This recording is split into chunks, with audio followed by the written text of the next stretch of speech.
للمتقین والصلاة والسلام علی سید الانبیاء والمرسلین وعلی آلہ واصحابہ اجمعین اما بعد فاعوذ باللہ من الشیطان الرجیم بسم اللہ الرحمن الرحیم یا ایہا الذین آمنوا لا ترفعوا اصواتکم فوق صوت النبی ولا تجہروا له بالقول كجہر بعضکم لبعض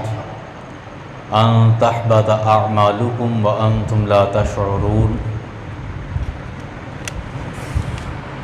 ان الذين يغضون اصواتهم عند رسول الله اولئك الذين امتحن الله قلوبهم للتقوى لهم مغفرة واجر عظيم صدق الله العظيم ان الله وملائكته يصلون على النبي یا ایہا الذین آمنوا صلوا علیہ وسلموا تسلیما۔ بلند آواز سے سب احباب پڑھ لیجیے، الصلاۃ والسلام علیک یا سیدی یا رسول اللہ، الصلاۃ والسلام علیک یا نبی اللہ، الصلاۃ والسلام علیک یا سیدی یا شفیع المذنبین وعلی آلک واصحابک یا رحمۃ للعالمین۔ سامعین ذی وقار، درس شعور قرآن کا جامع مسجد صدیقیہ میں آج دوسرا سبق ہے،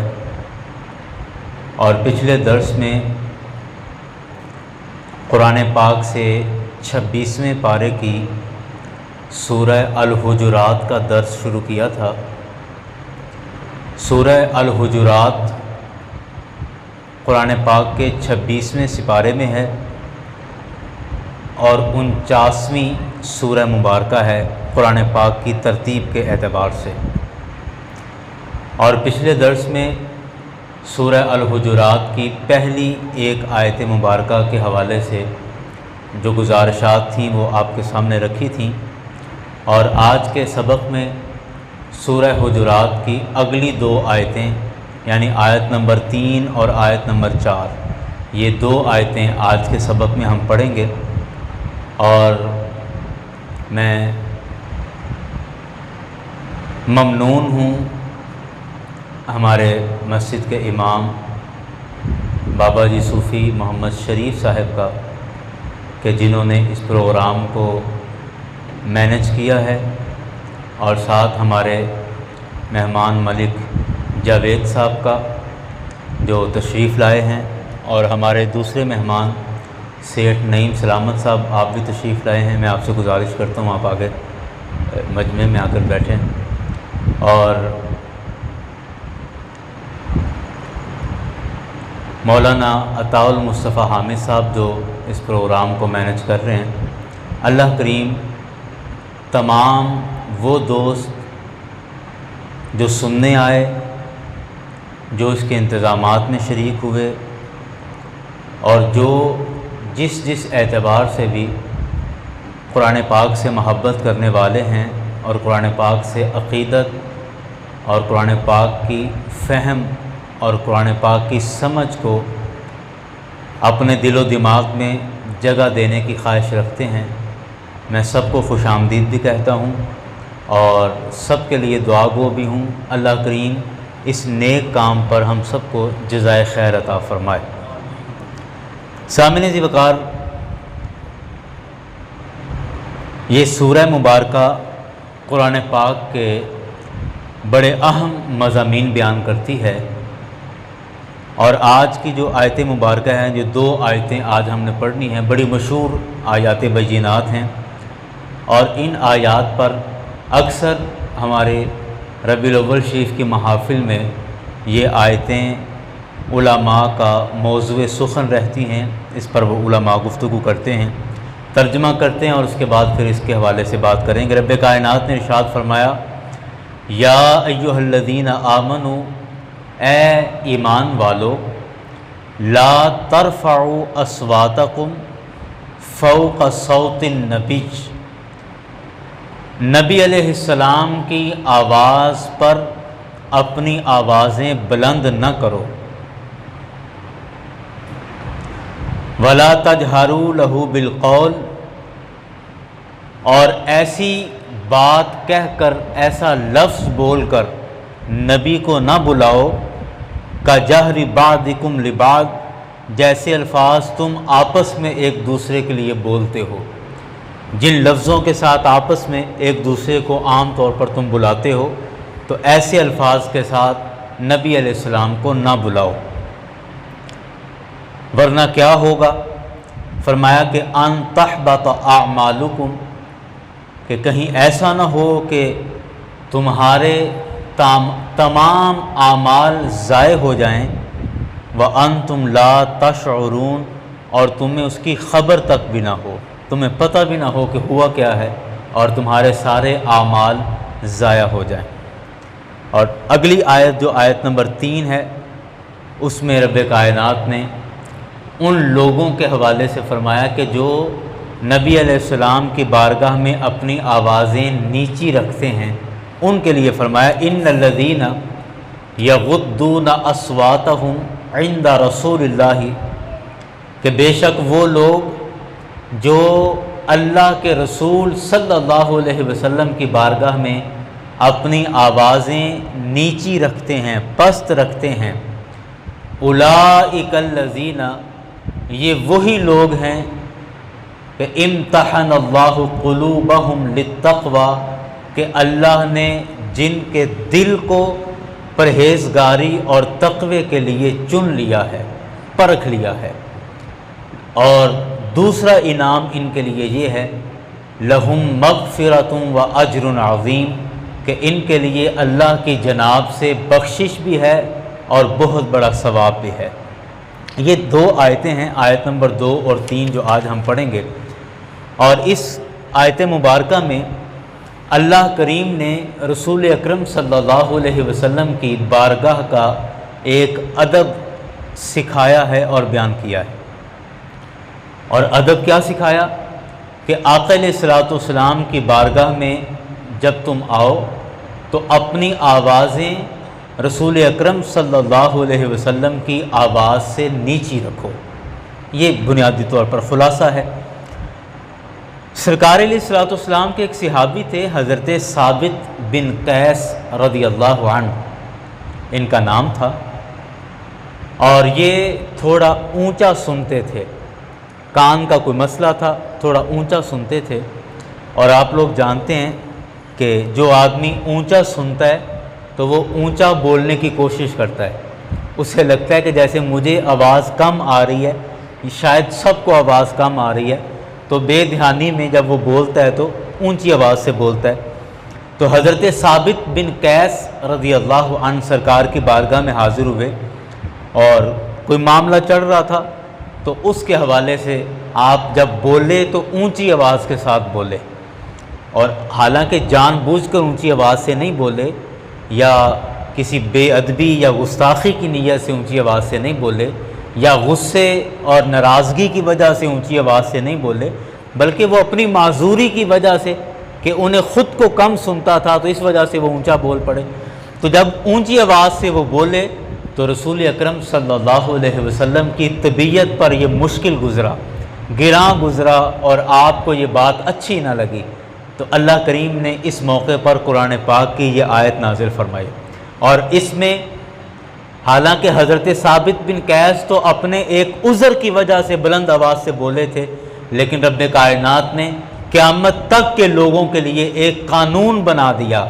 کہ ثابت بن قیس اونچی آواز سے بولے ہیں اور میرے حبیب کو یہ پسند نہیں آیا، ان کو اچھا نہیں لگا، تو میرے حبیب کی پسند کے مطابق آج کے بعد قیامت تک اس کائنات کا یہ اصول بن جانا چاہیے اور یہ قانون بن جانا چاہیے کہ آج کے بعد جو بھی بارگاہ رسالت مآب صلی اللہ علیہ وسلم میں حاضر ہو تو کبھی بھی اپنی آواز رسول اکرم صلی اللہ علیہ وسلم کی آواز سے بلند نہ کرے۔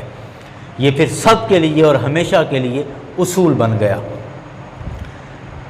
اس کے علاوہ اور قرآن پاک کی تفاسیر میں اور بھی کئی صحابیوں کے حوالے سے بعض مفسرین نے لکھا کہ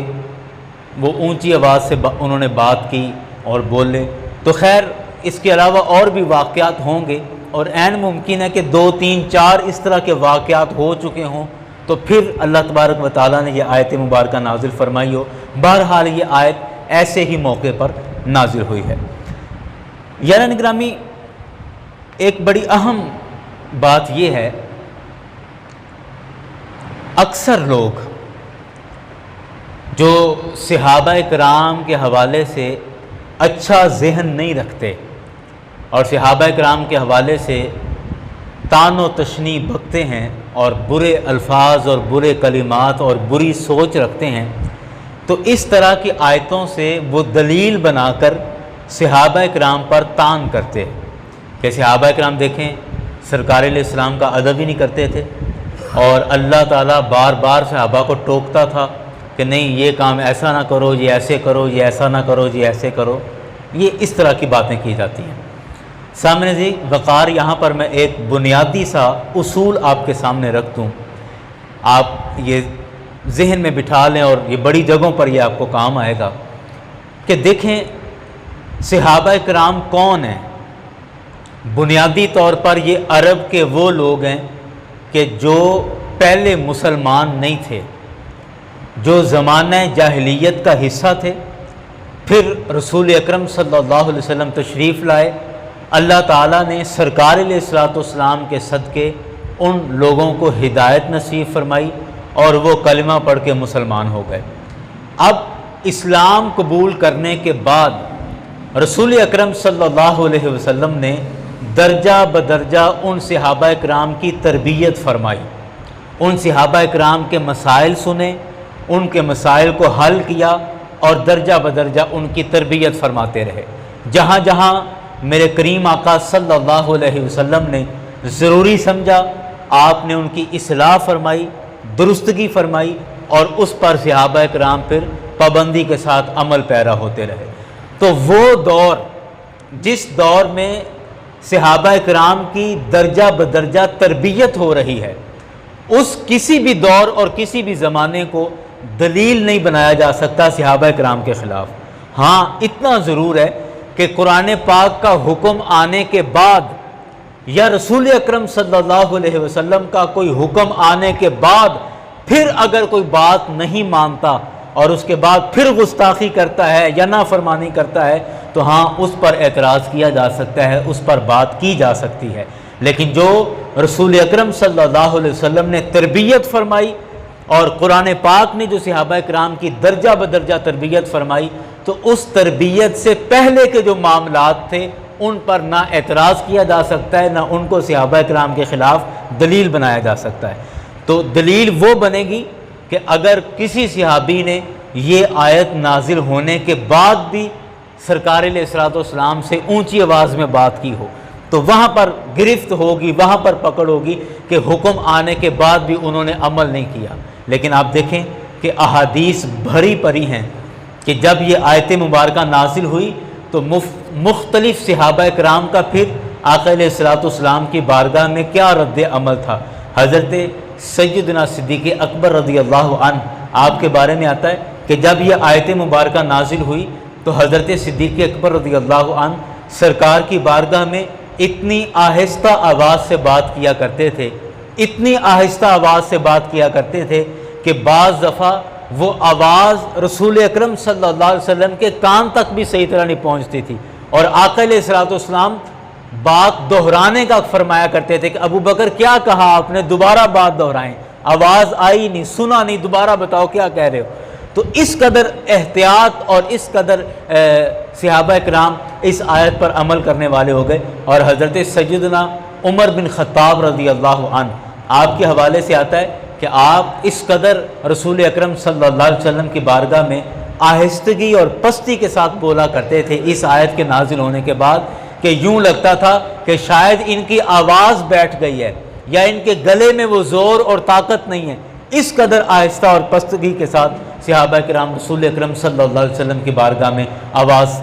نکالا کرتے تھے اور بات کیا کرتے تھے. تو یہ ساری احادیث اور اس کے علاوہ بھی بے شمار اور احادیث ہیں کہ جن میں حضرت نعمان بن بشیر رضی اللہ عنہ آپ کے حوالے سے یہ باتیں موجود ہیں، اور دیگر کئی سی حضرت انس رضی اللہ عنہ کے حوالے سے، حضرت ابن عبداللہ بن صامت اور حضرت عبداللہ بن عبادہ رضی اللہ عنہ، ان کے حوالے سے بھی احادیثیں موجود ہیں، اور یہ باقاعدہ امام ترمذی نے ان احادیث کو نقل فرمایا کہ جب یہ آیت مبارکہ نازل ہوئی تو اس آیت کے نازل ہونے کے بعد تمام صحابہ کرام اس قدر احتیاط کیا کرتے تھے اور اس قدر آہستگی اور پستی کے ساتھ بولا کرتے تھے کہ یوں لگتا تھا کہ شاید ان کی آواز بھی نہیں پہنچے گی، بلکہ بعض دفعہ رسول اکرم صلی اللہ علیہ وسلم کو آواز یا بات دہرانے کا کہنا پڑتا تھا، اس قدر آہستگی کے ساتھ آواز کیا کرتے تھے۔ یہاں تک کہ ایک دفعہ چند لوگ مسجد نبوی میں آئے اور سرکار علیہ الصلوۃ والسلام کے ممبر شریف کے پاس آ کر بیٹھ گئے، اور وہاں بیٹھ کر آپس میں باتیں کرنے لگ گئے۔ رسول اکرم صلی اللہ علیہ وسلم وہاں تشریف فرما نہیں تھے، سرکار اپنے گھر ہوں گے، اپنے کاشانہ نبوت میں ہوں گے، ممبر شریف کے پاس آ کے مسجد میں ایسے ہی بیٹھ گئے اور بیٹھ کر آپس میں باتیں کرنے لگ گئے، اور باتیں بھی کوئی دنیاوی باتیں نہیں تھیں، دینی باتیں کرنے لگ گئے کہ اللہ تعالیٰ نے حضرت آدم علیہ السلام سے ہدایت کا سلسلہ شروع فرمایا اور رسول اکرم صلی اللہ علیہ وسلم تک نبوت کا سلسلہ جاری رکھا ہے، اور اللہ کا شکر ہے کہ اللہ نے ہمیں آخری نبی کے دست بیعت بھی ہونا نصیب فرمایا اور ان کی صحبت میں بیٹھنا بھی نصیب فرمایا۔ دوسرے صحابی نے اپنے لحاظ سے کوئی ایسی بات کی، تیسرے نے اپنے لحاظ سے، اب وہ بالکل آزاد ماحول میں بیٹھے تھے کہ مسجد میں اور کوئی بھی نہیں ہے اور یہ 3-4 دوست بیٹھے ہیں اور اللہ کا شکر ادا کر رہے ہیں اور مسجد نبوی میں بیٹھ کر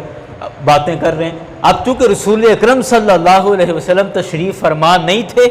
تو اب وہ ادب والا بھی خیال ذہن میں نہیں تھا کہ سرکار تشریف فرمائی نہیں ہے، تو یہ باتیں کرتے کرتے جیسے آزاد حالت میں بندہ بیٹھا ہو تو بعض دفعہ اونچی آواز سے بھی بات ہو جاتی ہے، تو یہ باتیں کرتے کرتے ان کی آواز اونچی ہو گئی، بلند آواز سے باتیں کرنے لگ گئے۔ تو حضرت عمر بن خطاب رضی اللہ عنہ آپ مسجد میں تشریف لائے اور آپ نے ان کو دیکھ کر بڑی سختی سے جھڑکا اور ڈانٹ دیا آپ نے ان کو۔ آپ نے فرمایا کہ کیا تمہیں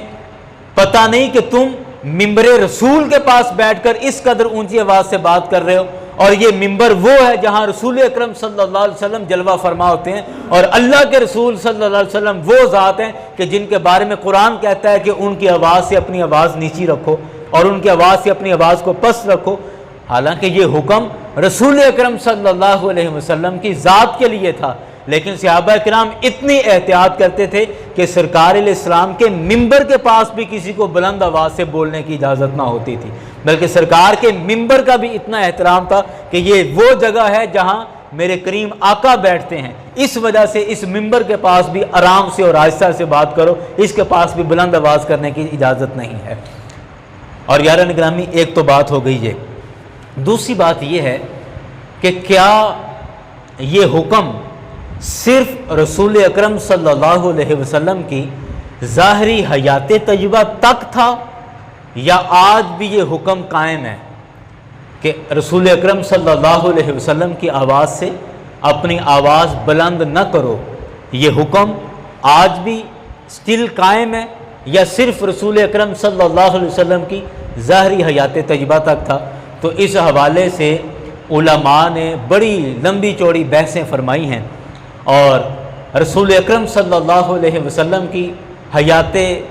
طیبہ سے اور صحابہ کرام کے واقعات سے اس کی دلیل پکڑی ہے، اور علماء نے یہ مسئلہ بیان فرمایا ہے کہ جس طرح یہ حکم رسول اکرم صلی اللہ علیہ وسلم کی ظاہری حیات طیبہ میں تھا کہ سرکار علیہ السلام کی آواز سے اپنی آواز بلند نہ کرو، بالکل اسی طرح یہ حکم آقا علیہ الصلوۃ والسلام کی ظاہری حیات طیبہ کے بعد بھی ہے، اور آج تک یہی حکم ہے، اور قیامت تک یہ حکم باقی رہے گا، کیونکہ اللہ تعالیٰ نے اس حکم کو قرآن پاک کا حصہ بنا دیا۔ تو یہ قرآن کا حصہ ہے اور یہ قیامت تک یہی حکم رہے گا کہ جب بھی کوئی روضہ رسول صلی اللہ علیہ وسلم پر حاضر ہو تو وہاں وہی حکم ہے جو حکم کریم آقا صلی اللہ علیہ وسلم کی حیات طیبہ کے اندر تھا، کہ وہاں بھی آواز کو نیچا اور پست رکھا جائے گا۔ اس حوالے سے حضرت عمر بن خطاب رضی اللہ عنہ آپ کی حیات تجربہ سے ایک واقعہ میں عرض کرتا ہوں کہ سرکار علیہ الصلوۃ والسلام کے وصال شریف کے بعد حضرت عمر بن خطاب رضی اللہ عنہ کا دور خلافت تھا، اور حضرت عمر رضی اللہ عنہ مسجد میں بیٹھے ہوئے ہیں، مسجد نبوی میں، اور جو لوگ وہاں گئے ہیں وہ جانتے ہیں کہ مسجد نبوی کے بالکل ساتھ رسول اکرم صلی اللہ علیہ وسلم کا روضہ اقدس ہے، اور مسجد نبوی کے بالکل اس طرف سرکار علیہ الصلوۃ والسلام کا مزار شریف ہے، روضہ اقدس ہے، اور اس کی دیوار مسجد کے ساتھ ہے بالکل۔ حضرت عمر فاروق رضی اللہ عنہ مسجد میں بیٹھے ہیں، اور چند لوگ آئے، وہ مدینہ کے رہنے والے نہیں تھے، ویسے مسلمان تھے، طائف کے رہنے والے تھے، وہ آئے اور مسجد میں آ کے بیٹھے ہیں، اور مسجد میں آ کر بیٹھے اور انہوں نے آپس میں باتیں شروع کر دیں، تو باتیں کرتے کرتے اونچی آواز سے بولنے لگ گئے۔ حضرت عمر فاروق رضی اللہ عنہ نے ایک صحابی کو مسجد سے ایک چھوٹا سا کنکر اٹھا کے ایسے مارا، اپنی طرف متوجہ کرنے کے لیے ایسے چھوٹا سا کنکر پھینکا۔ انہوں نے ایسے پیچھے دیکھا تو حضرت عمر بن خطاب رضی اللہ عنہ نے اشارہ کیا کہ یہ جو دو بندے ہیں نا، ان کو لے کر آؤ۔ وہ صحابی اٹھے اور وہ دو بندے جو تھے ان کو لے کر حضرت عمر بن خطاب کے پاس آ گئے۔ حضرت عمر فاروق رضی اللہ عنہ آپ نے فرمایا من این انتما، کہ تم کہاں سے آئے ہو؟ تو ان دونوں نے عرض کی کہ حضرت ہم طائف کے رہنے والے ہیں۔ تو حضرت عمر بن خطاب رضی اللہ عنہ فرماتے ہیں کہ اگر تم مدینہ کے رہنے والے ہوتے، یہ شکر ہے کہ تم طائف کے رہنے والے ہو، اگر تم مدینہ شریف کے رہنے والے ہوتے تو عمر تمہیں اس حرکت پر ضرور سزا دیتا کہ تم روضہ رسول کے پاس بیٹھ کر اونچی آواز میں بات کر رہے تھے، عمر تمہیں اس بات پر سزا دیتا۔ اور یہاں پر حضرت عمر ایک صحابی کی حیثیت سے بات نہیں کر رہے، بلکہ آپ خلیفہ وقت ہیں، آپ حکومت کا حصہ ہیں اور حکومت کے سربراہ ہیں، تو گویا کہ یہ ریاست اعلان کر رہی ہے، یہ حکومت اعلان کر رہی ہے کہ اگر تم مدینہ کے رہنے والے ہوتے تو ضرور عمر یعنی ریاست مدینہ ضرور تمہیں اس بات پر سزا دیتی کہ تم روضہ رسول کے پاس بیٹھ کر اونچی آواز سے بات کر رہے تھے۔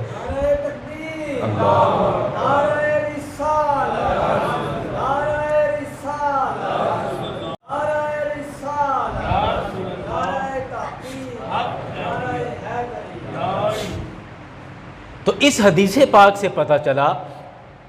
کہ جس طرح یہ حکم رسول اکرم صلی اللہ علیہ وسلم کی بارگاہ میں آپ کی ظاہری حیات طیبہ میں تھا، اسی طرح یہ حکم رسول اکرم صلی اللہ علیہ وسلم کے وصال شریف کے بعد بھی ہے، اور یہ حکم آج تک قائم ہے اور یہ قیامت تک قائم رہے گا۔ میں ایک اور مثال دے کر پھر بات کو سمیٹتا ہوں۔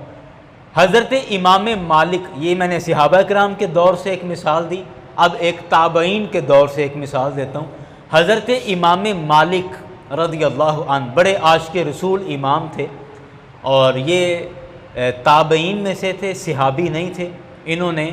چند صحابہ کی زیارت کی ہوئی تھی، لیکن سرکار علیہ الصلوۃ والسلام کی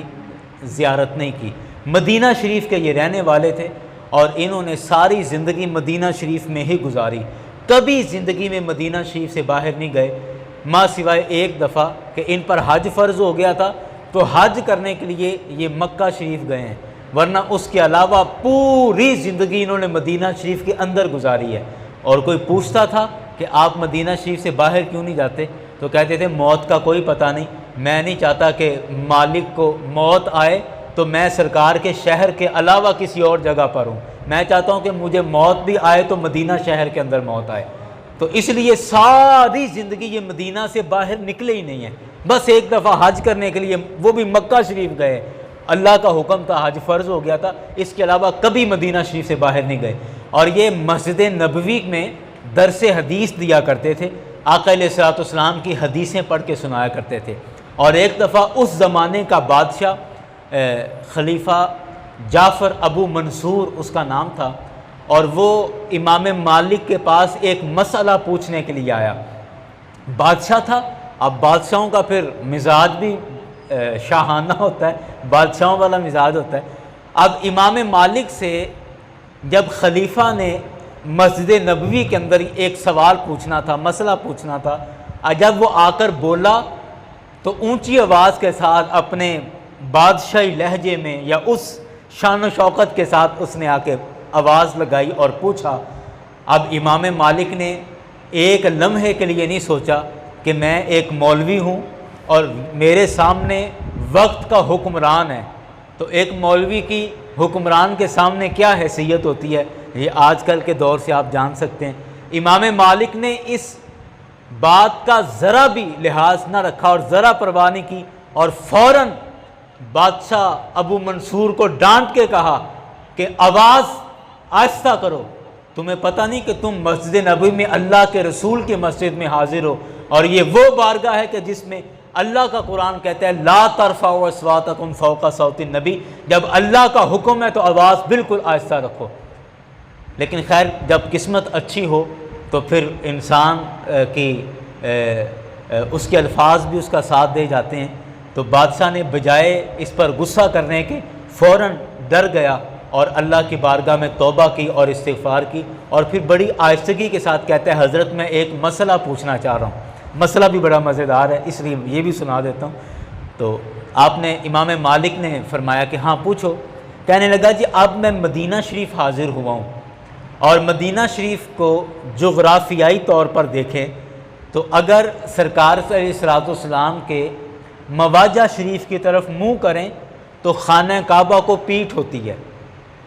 مکہ شریف جس سمت میں ہے اور مدینہ شریف اور مکہ شریف کا جو جغرافیائی جو ان کی سچویشن ہے وہ ایسی ہے کہ اگر آقا علیہ الصلوۃ والسلام کے مواجہ شریف کی طرف اپنا منہ کیا جائے تو پیٹھ خانہ کعبہ کی طرف ہوتی ہے۔ تو خلیفہ نے یہ سوال پوچھا حضرت امام مالک سے کہ اب مجھے بتائیں کہ میں سرکار کی بارگاہ میں حاضر ہوں، میں آقا علیہ الصلوۃ والسلام کی طرف منہ کروں تو خانہ کعبہ کی طرف پیٹھ ہوتی ہے، خانہ کعبہ کی طرف منہ کروں تو سرکار علیہ الصلوۃ والسلام کے مواجہ شریف کی طرف پیٹھ ہوگی۔ تو اب مجھے بتاؤ میں اس جگہ پر دعا مانگنا چاہتا ہوں تو میں سرکار کے روضے کی طرف منہ کروں یا خانہ کعبہ کی طرف منہ کروں؟ یہ مسئلہ پوچھا خلیفہ جعفر ابو منصور نے۔ تو امام مالک نے کہا کہ سب سے پہلے دیکھ کہ تو آیا کس کی بارگاہ میں ہے، تو جس کے پاس آیا ہے تو اس کی طرف منہ کر، اور پھر تمہیں یہ نہیں پتا کہ یہ اس مزار کے اندر وہ ہستی موجود ہیں کہ جو اللہ کی بارگاہ میں کل قیامت کے دن ہم سب کی شفاعت کریں گے، اور جب کہ حضرت آدم علیہ السلام کہہ دیں گے کہ کسی اور کے پاس چلے جاؤ، سارے نبی یہ کہہ دیں گے کسی اور کے پاس چلے جاؤ، جب سارے نبی کسی اور کے پاس جانے کا کہیں گے اس وقت یہ نبی ہیں جو کہیں گے کہ آنا لہا، ہاں میں اس کام کے لیے موجود ہوں، میں تمہاری سفارش کروں گا۔ تو کیا تمہیں نہیں پتا کہ یہ وہ شخصیت ہیں، اس روضہ اقدس کے اندر وہ ہستی موجود ہیں جو اللہ کی بارگاہ میں قیامت کے دن ہماری سفارش کریں گے؟ تو لہٰذا منہ رسول اکرم صلی اللہ علیہ وسلم کی طرف کر کے اللہ کی بارگاہ میں دعا مانگو، اور اللہ کی بارگاہ میں اپنی غلطی کی بھی توبہ کرو، اور رسول اکرم صلی اللہ علیہ وسلم کی شفاعت کے بھی طلبگار بن جاؤ۔ یاران گرامی، یہ وہ ادب اور مقام ہے کہ جو صحابہ کرام کے زمانے کے بعد والے لوگوں میں بھی یہ ادب اور یہ احترام اسی طرح قائم تھا۔ اس کے بعد آئیں میں بات کو سمیٹتا ہوں۔ علماء نے یہ بات لکھی، میں نے جیسے عرض کیا کہ یہ حکم قیامت تک کے لیے قائم ہے کہ رسول اکرم صلی اللہ علیہ وسلم کی بارگاہ میں آقا علیہ الصلوۃ والسلام کی آواز سے آواز کو بلند نہیں کیا جائے گا۔ یہی وجہ ہے کہ آج بھی جب ہم حج کے لیے یا عمرے کے لیے جاتے ہیں تو جب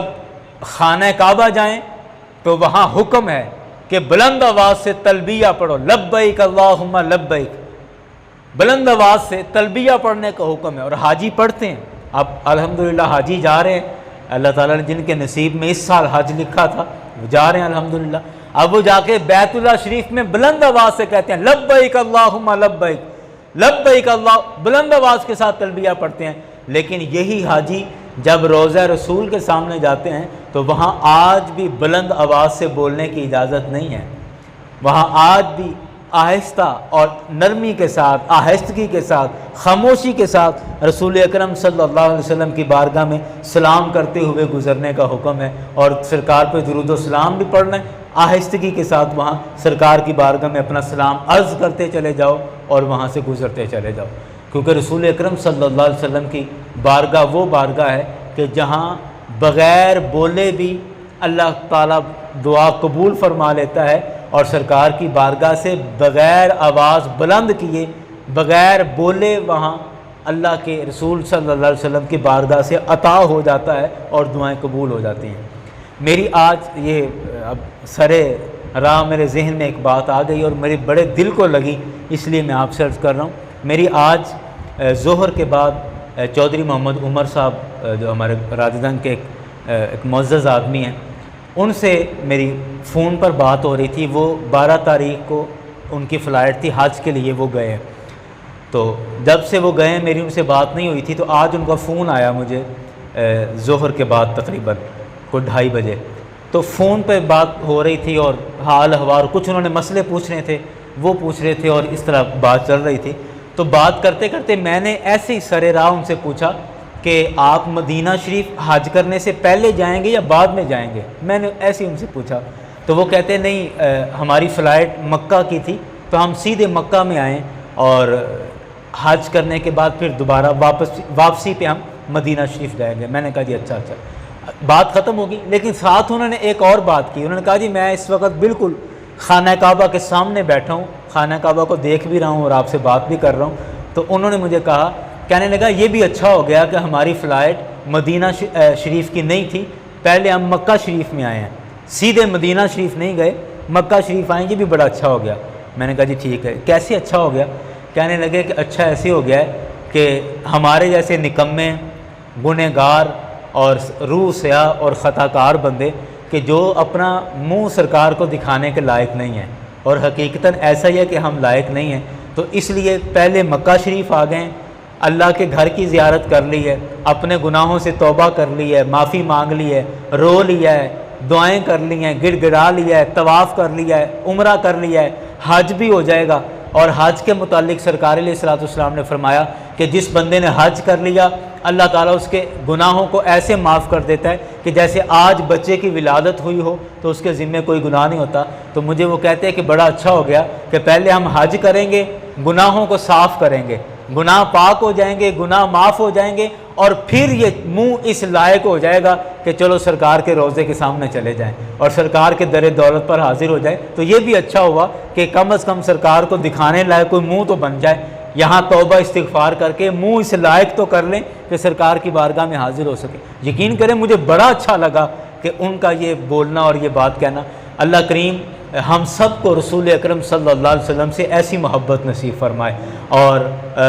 میں بس ایک آدھ بات کر کے پھر اپنی گفتگو کو سمیٹ دیتا ہوں۔ یاران گرامی، میں عرض کر رہا تھا کہ یہ حکم آج بھی روضہ رسول کے لیے یہی حکم ہے کہ وہاں آواز کو پست رکھا جائے گا اور آہستہ رکھا جائے گا۔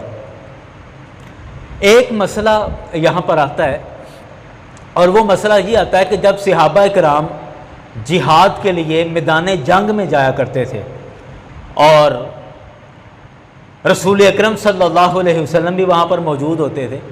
تو وہاں جو بلند آواز سے نعرے لگائے جاتے تھے،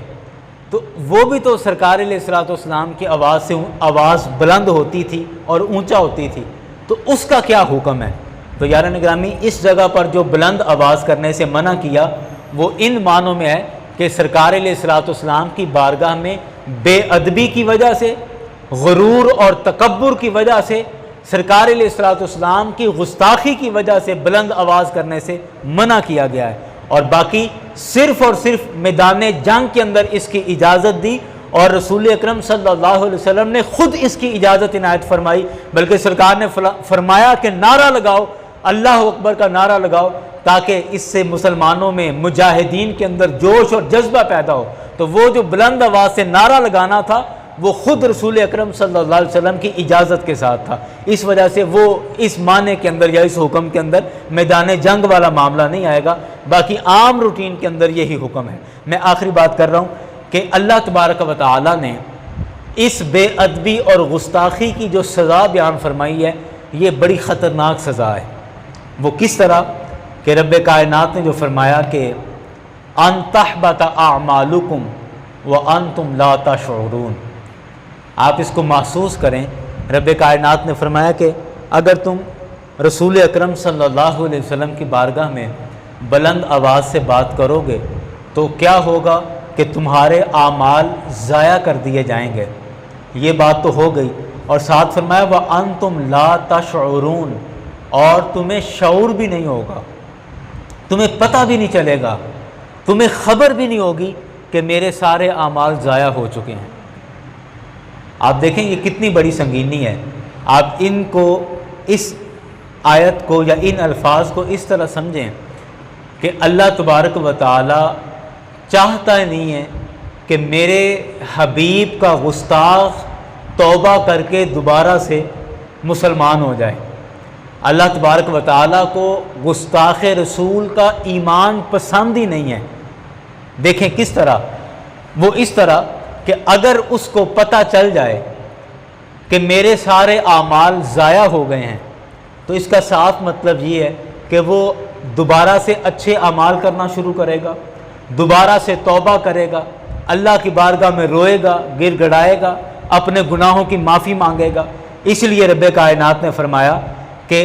ان تحبط اعمالکم وانتم لا تشعرون، کہ تمہارے اعمال ضائع کر دیے جائیں گے اور تمہیں پتہ بھی نہیں ہوگا کہ میرے سارے عمل ضائع ہو گئے۔ کہ وہ گستاخ رسول خود یہی سمجھتا رہے گا کہ میں نے اتنی نمازیں پڑھی ہوئی ہیں، میں نے اتنے روزے رکھے ہوئے ہیں، میں نے اتنے عمرے کیے ہوئے ہیں، حج کیے ہوئے ہیں، لیکن رب کائنات نے فرمایا حقیقتاً یہ ہے کہ اس کے نامہ اعمال میں ایک بھی نیکی نہیں ہوگی، سارے اس کے عمل ضائع کر دیے جائیں گے اور اسے خبر تک بھی نہیں ہوگی کہ میرے سارے عمل ضائع ہو چکے ہیں۔ کہ اگر خبر لگ گئی، خبر ہو گئی، پتہ چل گیا تو وہ توبہ کر لے گا۔ تو گویا کہ رب کائنات خود یہ چاہتا ہے کہ میرے حبیب علیہ الصلوۃ والسلام کی گستاخی کرنے والے کو کبھی توبہ بھی نصیب نہ ہو، اور میرے حبیب علیہ السلام کی گستاخی کرنے والے کو کبھی ایمان نصیب نہ ہو۔ میرا رب ان کا ایمان بھی قبول نہیں فرماتا اور ان کی توبہ بھی قبول نہیں فرماتا ہے۔ یاران گرامی،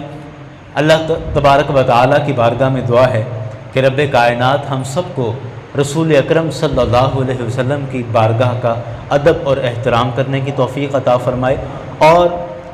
زندگی کے ہر پہلو میں اور زندگی کے ہر حصے میں آقا علیہ الصلوۃ والسلام کی بے ادبی، آقا علیہ الصلوۃ والسلام کی توہین اور آپ کی گستاخی سے ہمیں بھی محفوظ فرمائے اور ہماری آنے والی نسلوں کو بھی محفوظ فرمائے۔ اللہ کریم کی بارگاہ میں دعا ہے